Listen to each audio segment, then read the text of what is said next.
It seems that every day we're reminded that we live in an era of great power rivalry, that the rules-based order is fading, that the strong can do what they can and the weak must suffer what they must.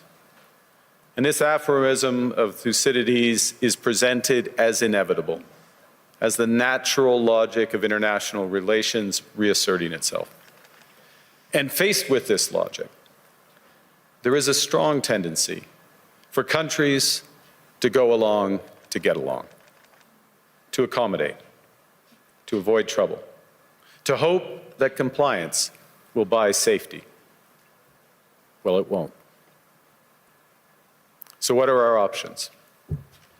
In 1978, the Czech dissident Václav Havel, later president, wrote an essay called The Power of the Powerless. And in it, he asked a simple question: how did the communist system sustain itself? And his answer began with a greengrocer. Every morning, this shopkeeper places a sign in his window: "Workers of the world unite." He doesn't believe it. No one does. But he places the sign anyway to avoid trouble, to signal compliance, to get along. And because every shopkeeper on every street does the same, the system persists. Not through violence alone, but through the participation of ordinary people in rituals they privately know to be false. Havel called this living within a lie. The system's power comes not from its truth, but from everyone's willingness to perform as if it were true. And its fragility comes from the same source. When even one person stops performing, when the greengrocer removes his sign, the illusion begins to crack. Friends, it is time for companies and countries to take their signs down. For decades,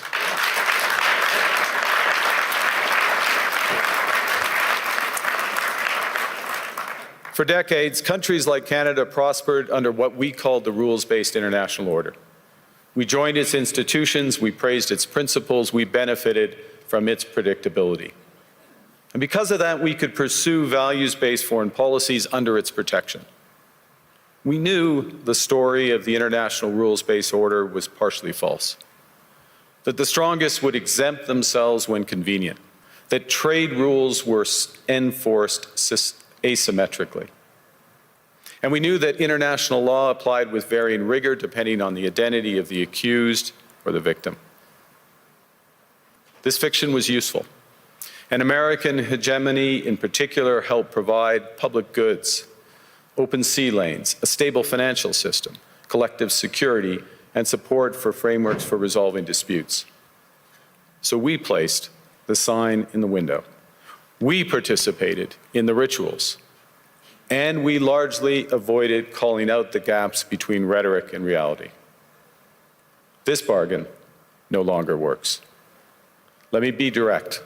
We are in the midst of a rupture, not a transition. Over the past 2 decades, a series of crises in finance, health, energy, and geopolitics have laid bare the risks of extreme global integration. But more recently, great powers have begun using economic integration as weapons. Tariffs as leverage, financial infrastructure as coercion, supply chains as vulnerabilities to be exploited. You cannot live within the lie of mutual benefit through integration when integration becomes the source of your subordination.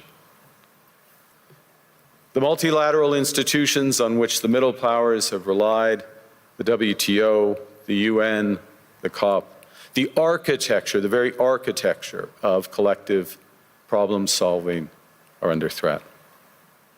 And as a result, many countries are drawing the same conclusions, that they must develop greater strategic autonomy in energy, food, critical minerals, in finance and supply chains. And this impulse is understandable. A country that can't feed itself, fuel itself, or defend itself has few options. When the rules no longer protect you, you must protect yourself. But let's be clear-eyed about where this leads. A world of fortresses will be poorer, more fragile, and less sustainable. And there's another truth.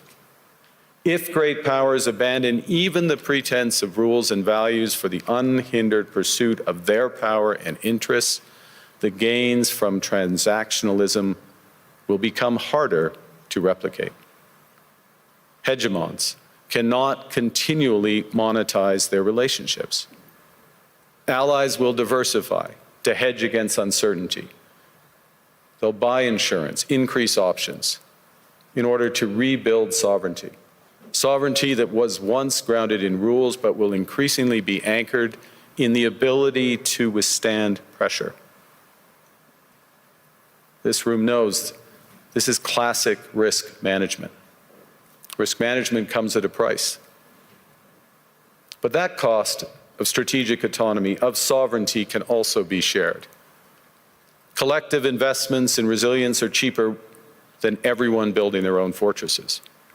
Shared standards reduce fragmentations. Complementarities are positive sum. And the question for middle powers like Canada is not whether to adapt to the new reality. We must. The question is whether we adapt by simply building higher walls or whether we can do something more ambitious. Now, Canada was amongst the first to hear the wake-up call, leading us to fundamentally shift our strategic posture. Canadians know that our old, comfortable assumptions that our geography and alliance memberships automatically conferred prosperity and security, that assumption is no longer valid. And our new approach rests on what Alexander Stubb, the President of Finland, has termed value-based realism.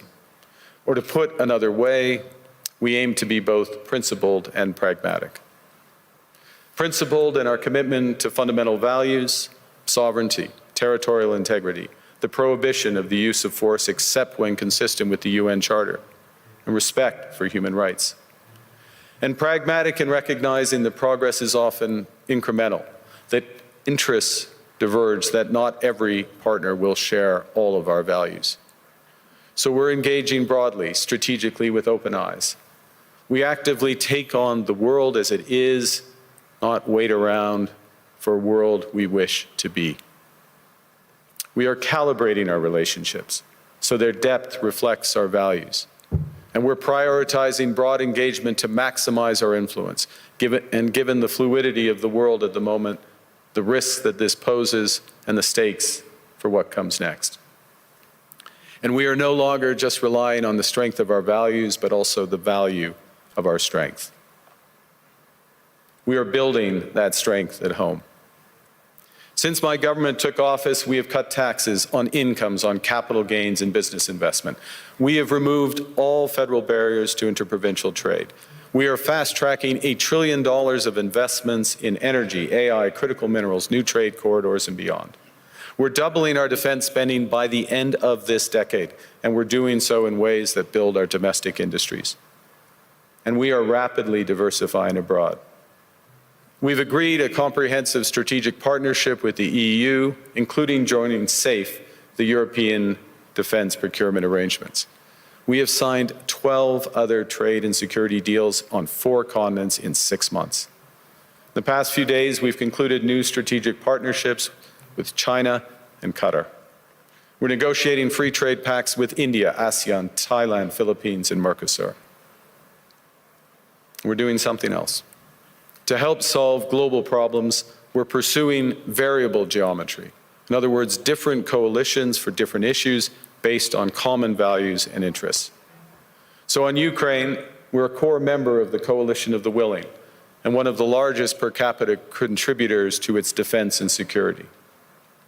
On Arctic sovereignty, we stand firmly with Greenland and Denmark and fully support their unique right to determine Greenland's future.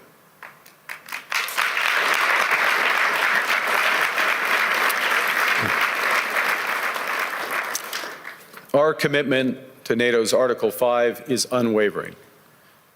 So we're working with our NATO allies, including the Nordic-Baltic Gate, to further secure the alliance's northern and western flanks, including through Canada's unprecedented investments in over-the-horizon radar, in submarines, in aircraft, and boots on the ground, boots on the ice. Canada strongly opposes tariffs over Greenland and calls for focused talks to achieve our shared objectives of security and prosperity in the Arctic. On plurilateral trade, we're championing efforts to build a bridge between the Trans-Pacific Partnership and the European Union, which would create a new trading bloc of 1.5 billion people. On critical minerals, we're forming buyers' clubs anchored in the G7 so that the world can diversify away from concentrated supply. And on AI, we're cooperating with like-minded democracies to ensure that we won't ultimately be forced to choose between hegemons and hyperscalers. This is not naive multilateralism, nor is it relying on their institutions. It's building coalitions that work, issues by issue, with partners who share enough common ground to act together. In some cases, this will be the vast majority of nations. What it's doing is creating a dense web of connections across trade, investment, culture, on which we can draw for future challenges and opportunities. Argue the middle powers must act together because if we're not at the table, we're on the menu.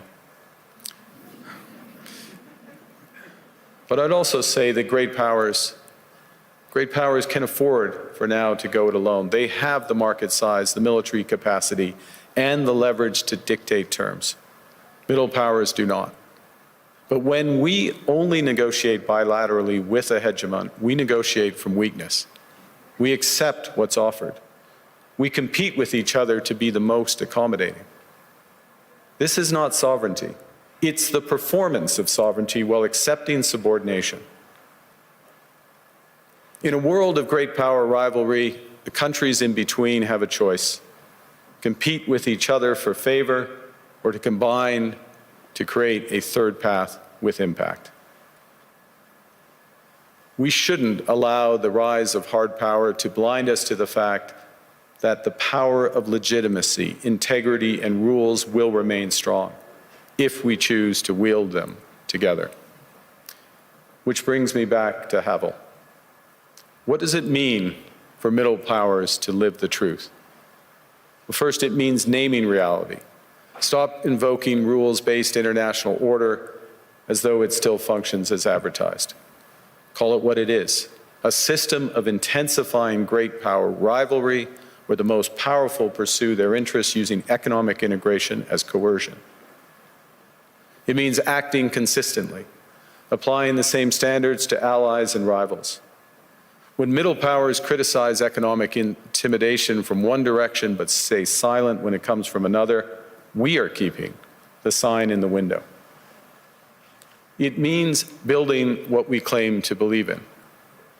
Rather than waiting for the old order to be restored, it means creating institutions and agreements that function as described. And it means reducing the leverage that enables coercion. That's building a strong domestic economy. It should be every government's immediate priority. And diversification internationally is not just economic prudence, it's a material foundation for honest foreign policy, because countries earn the right to principled stands by reducing their vulnerability to retaliation. So Canada. Canada has what the world wants. We are an energy superpower. We hold vast reserves of critical minerals. We have the most educated population in the world. Our pension funds are amongst the world's largest and most sophisticated investors. In other words, we have capital, talent. We also have a government with immense fiscal capacity to act decisively. And we have the values to which many others aspire. Canada is a pluralistic society that works. Our public square is loud, diverse, and free. Canadians remain committed to sustainability. We are a stable and reliable partner in a world that is anything but. A partner that builds and values relationships for the long term. And we have something else. We have a recognition of what's happening and a determination to act accordingly. We understand that this rupture calls for more than adaptation. It calls for honesty about the world as it is. We are taking the sign out of the window. We know the old order is not coming back. We shouldn't mourn it. Nostalgia is not a strategy, but we believe that from the fracture, we can build something bigger, better, stronger, more just. This is the task of the middle powers. The countries that have the most to lose from a world of fortresses and a most to gain from genuine cooperation. The powerful have their power, but we have something too. The capacity to stop pretending, to name reality, to build our strength at home, and to act together. That is Canada's path. We choose it openly and confidently, and it is a path wide open to any country willing to take it with us. Thank you very much.